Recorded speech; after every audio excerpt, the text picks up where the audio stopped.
Hello and welcome. What you're about to hear is an interview with another bookkeeper.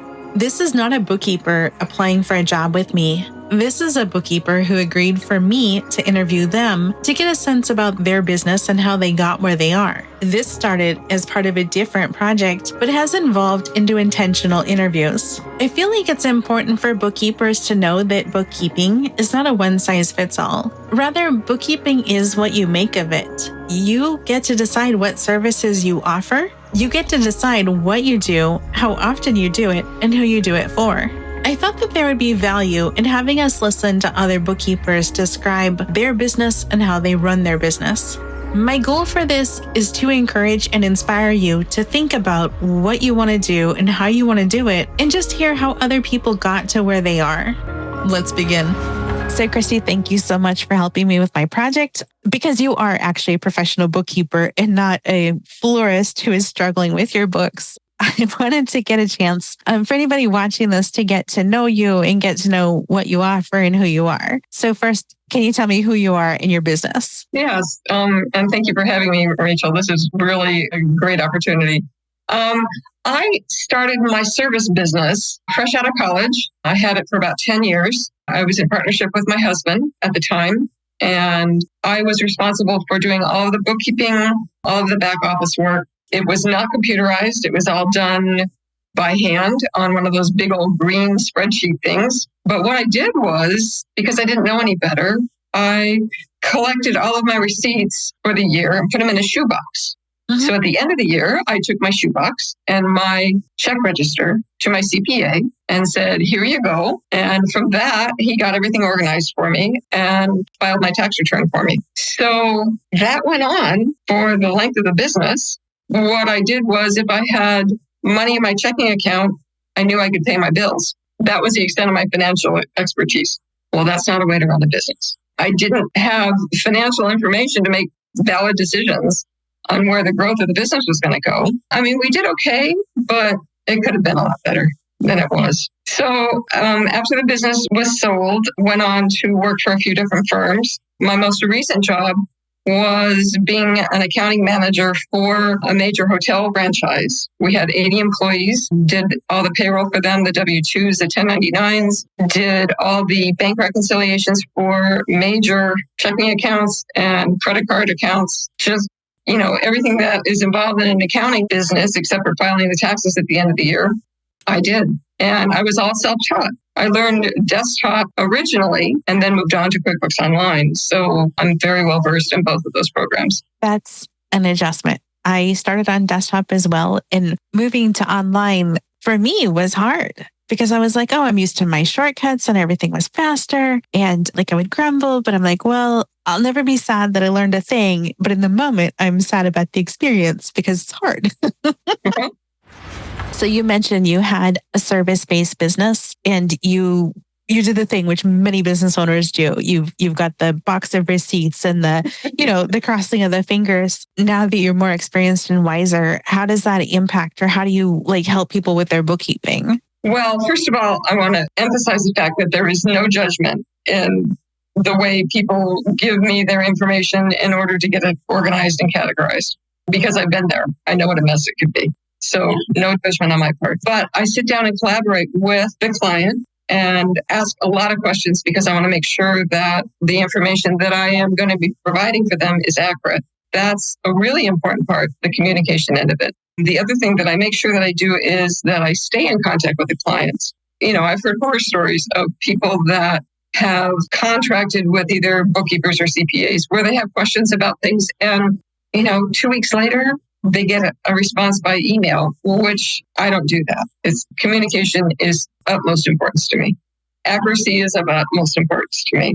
Those two things combined, plus the expertise that I have in bookkeeping, makes my firm very successful. Yeah, that's awesome. And it's incredibly frustrating when you have those conversations where the person says, the person I hired doesn't get back to me. And I'm like, I understand you're not going to get a couple-hour response, but 2 weeks, you got to scale back on your clients if that's your approach. Or care more. I have compassion for your clients. And if you don't have that, it's going to come across. So Yeah, that's true. Yeah, I was thinking maybe they had too many, but maybe they just forget what it's like to be small and stressed out and just really need that helping hand.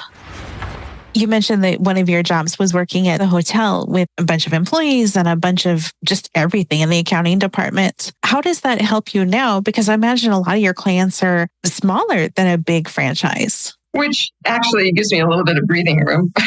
Nice. It got very hectic keeping up with deadlines with a company that large. But what it did is that it gave me the skills to handle complex financial tasks, including the payroll and the tax management and reconciling really large checking accounts and credit card accounts. So I have that expertise in that time management that went along with that. So that was a really good learning tool for me.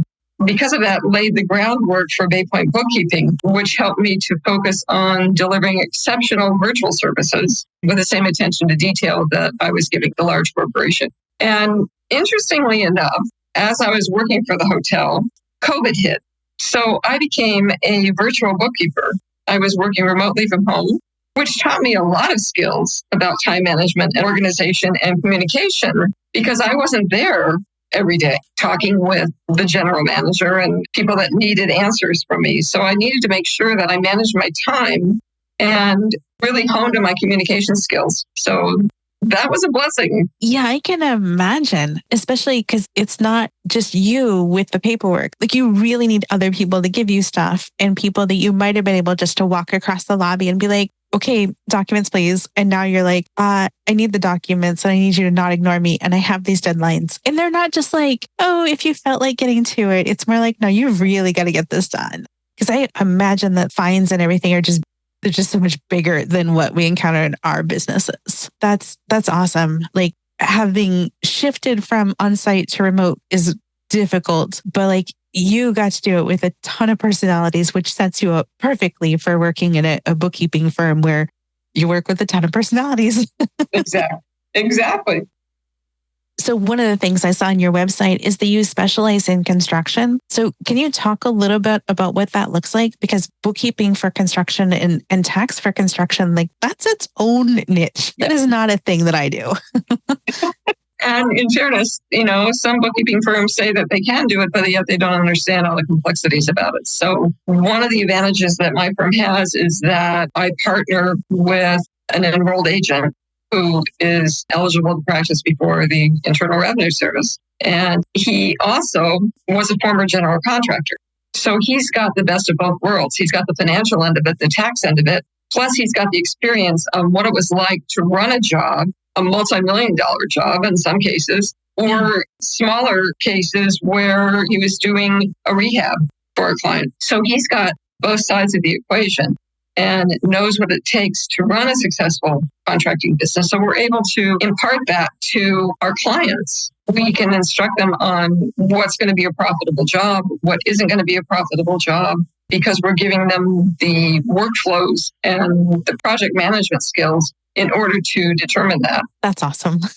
Like seriously awesome. Because it's more than just understanding, oh, this thing is cost of goods and that thing is an expense. I don't know if any other firm that has like that like double-sided background, the bookkeeping, tax, and then also like the in the field. Not to mention like in general, we can help you find your groove with your projects and make sure you're profitable so that it's not, oh, as a whole, my company is profitable. Like, no, these jobs are profitable. This is why it's profitable. Try to do more of this and less of that. That's huge. I definitely need to pawn you off on someone. Because most of what I do is training, but like you have these conversations and this one guy I'm thinking of, he has a construction business and we're just working on the fundamentals, like how do you enter your expenses and all that. But there have been points where he's like, oh, can you give me advice on this? And I'm like, no, I can't. Like, I'm sorry.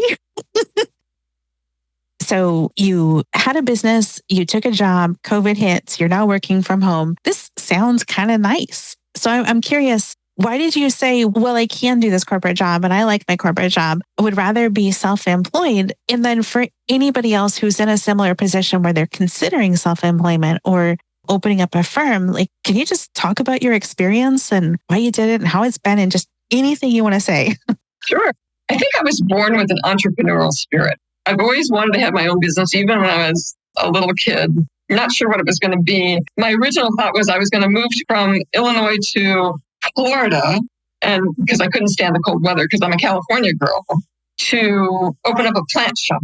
And I was going to call it Just Plants. And it was going to be, house plants and flowers and things like that. And that kind of didn't pan out, didn't move to Florida. But then I had the chance to move to California with my husband at the time and open up the service business. So that worked out really well. So that satisfied my urge for being an entrepreneur. When the business closed and we sold it, I missed it. I missed working for myself and the challenges and the freedom that it imparted. But financially, I couldn't do it. So that's why I went to work for a couple other companies. And it's really nice to be back in the driver's seat again and to have all the responsibility come onto me and to be able to control that and to be able to help fellow entrepreneurs reach their financial dreams because they've got the information to help them do that. Yeah. I love it. I love the description of driver's seat. I can very much relate to that. Like good or bad, whatever happens, I'm the one driving and making the decisions and hoping for the best and planning where I can.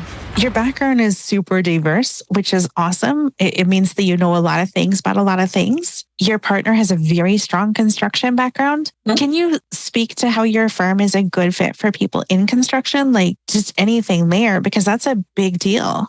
Sure. First of all, I love people. I love working with people, and I love having the opportunity to help business owners become better at what they do. I especially find an attraction to working with people in the construction trade, men and women, whether they be electricians or fence builders or concrete workers or, anything in between. They're very hardworking people. And they've put a lot of effort into learning their trade, and I have tremendous respect for that. For me, it's a good match for my outlook and my skills, along with Tom's outlook and his skills, to be able to bring these two together and offer our expertise to these hardworking men and women. It's an honor for me to be able to do that, and it's a passion for me to be able to help them succeed in what they're doing. So sometimes it's not all roses. Can you, if you don't mind, describe a challenging situation and how you've overcome it or worked through it? Yeah, I've got one that comes to mind. It just pops. We had a client who had not filed his tax returns for 2 years, and his shoebox bookkeeping system was not pretty. Again, no judgments, but he was very disorganized. He would take any job that potential client would offer. He would submit the bid, not really sure if he was going to make money on it or not. But if the client accepted the bid, he was there and he did the job and he did a good job. But many times he was not quoting correctly because he didn't have the proper tools to do it. So he lost money for those 2 years once we got everything organized and, filed his taxes. He lost money. So we were able to implement systems and workflows to help him understand what was going to be profitable for him and what was not going to be profitable for him, what bids he should accept and which ones he should decline. The proud thing for me is that the third year that he was having us do his books, he was profitable. Not only profitable, he was exceptionally profitable. So that shows the importance of, first of all, good communication and coming up with a plan on how to implement everything, making sure that we have all the expenses that were allocated to each individual project that he did so he could see which ones were profitable and which kinds of projects he should focus on bidding for as opposed to the ones that weren't making him money. And that's one of the reasons why he became so profitable in that third year. So attention to detail is extremely important on the bookkeeping end and on the contractor's end as well, because they need to be able to supply information for each particular project. So we can advise them, well, you're being profitable on this, but your overhead with your payroll is too high. Let's see if we can cut back on that. Those kinds of things is what helped him. And because of that effort, I'm very proud of that. Yeah. That's huge. I need you to do that for me. Just run through my jobs and be like, more of this, less of that. But like on a serious note, is this a service that you offer for people who are do-it-yourselfers? Like a lot of what I work with are do-it-yourselfers. Do you ever just consult with them and help them pick out what software they should use? Like maybe they're just using a notepad and they're like, oh, I feel like I should bid it at X dollars, and they don't have any software in place at all. Yes, we do offer that service. Depending on how computer savvy a client is, really depends on what we recommend for them to use. I mean, I have some clients that are just happy taking pictures on their cell phone and emailing those to me. And I'm fine with that. If that's what they want to do, I'm fine with that. But we can get much more sophisticated than that as well if the client is up for that and, they want to spend the time learning the stuff. You know as well as I do that if you wanted to go to a webinar, just on your industry, you could get nothing done but watch webinars and go to conferences and do things. The other option is to stick your head in the sand and never learn any of the new tech and stay up to date on stuff. So what do you do? Like, how do you stay up to date so that you're not overwhelmed and getting none of your actual work done, but also not just ignoring it and putting it off until tomorrow, and then tomorrow's like 3 years and you haven't updated any of your knowledge? Yeah. One of the things that is a requirement for enrolled agents is that they need to take continuing education every year. It's required by the IRS, and then in addition is required for the state of Oregon, where we do taxes. So that's a given. That has to take place. For me, I'm very particular on how I spend my time. And before I commit to going, for instance, to a conference, which, takes considerable time as far as the travel and the booking and all of that, I do a lot of research to see if it's going to be worth my time. I'm part of a couple online communities of fellow bookkeepers and ask their opinions on who has been to this conference before and was it worth your time and those kinds of things. So I do a lot of research first to make sure that that's going to be valuable for me and my clients. And then if it is, then I jump in and go for it. And very rarely am I disappointed by spending the time and making that commitment. I like that so much, because what I hear is I'm intentional about my time and my money, and I'm intentional about what I'm trying to learn. I'm not just checking a box like, oh, I learned a thing, yay me. You're like, I need to know this is going to be worth my while and that it'll be worth someone else as well, that I took the time to learn this. Right. So love that. So I'd like to end this on a high note. Can you tell us about a success story, achievement, something where a client just totally and completely won because they hired you? Actually, I think it goes back to that client that I shared with you earlier, the one that hadn't done his tax return for 2 years and how we made him wildly profitable. Yeah. I mean, it wasn't just us, but we gave him the direction and the things to look for. And then he took the ball and ran with it. But, that's my passion, to be able to do that for people. Because if someone would have done that for me when I had my first business, it still might be in business today. And maybe it could have been a legacy business where I could have passed it down. And if I can do that for a client, when I do that for a client, because it's happened on, several occasions, that's exciting for me. That's why I'm doing what I'm doing, is to help other people be successful at what they're doing and at what they love. I think that's fantastic. Like, it's super great. What I like about it is that it's very clear and it's very concrete. I want to do this thing. Like, here's the sense of satisfaction I get out of it. Here's the thing that I'm doing for people. It's not a generic answer that is just a bunch of buzzwords that doesn't say anything. So that's huge. I know I said that was the last question, but I have one more, which is, you mentioned you guys provide tax services for people in Oregon. This will go on YouTube, but it'll just be like available in the wild to people in the other 49 states. Do you provide bookkeeping and or tax service across the country, or are you limited to Oregon? The only thing about Oregon is a silly state in many things. And Oregon is the only state in the country that requires EAs that have been, approved by the IRS to also get approved and licensed by the state of Oregon. Okay. So there's a whole other test that you have to take, and you have to fill out license requests and those kinds of things. And so that's why I wanted to mention that we do, income tax for Oregon as well, because there's particular requirements for it. Okay, well, now I have a whole nother question. Like in Washington, anybody can just wake up one day and declare themselves a tax preparer, and they don't have to be an EA and they don't have to get a special certification. Is that the case in Oregon? And if a person is an EA or a CPA, then the consumer or the person buying the tax service knows that this person has been like extra vetted as opposed to a person with a Vistaprint account. Exactly. Okay. Yeah, I think that's a big deal. I'm not a fan of the people who wake up one day and say, I'm going to be a tax preparer. And I'm like, cool. Like, how do I know that you know more than me? Because I know very little about tax. Yeah, give me some software and I might be able to fake my way through it, right? Well, this was super fun. Thank you so much.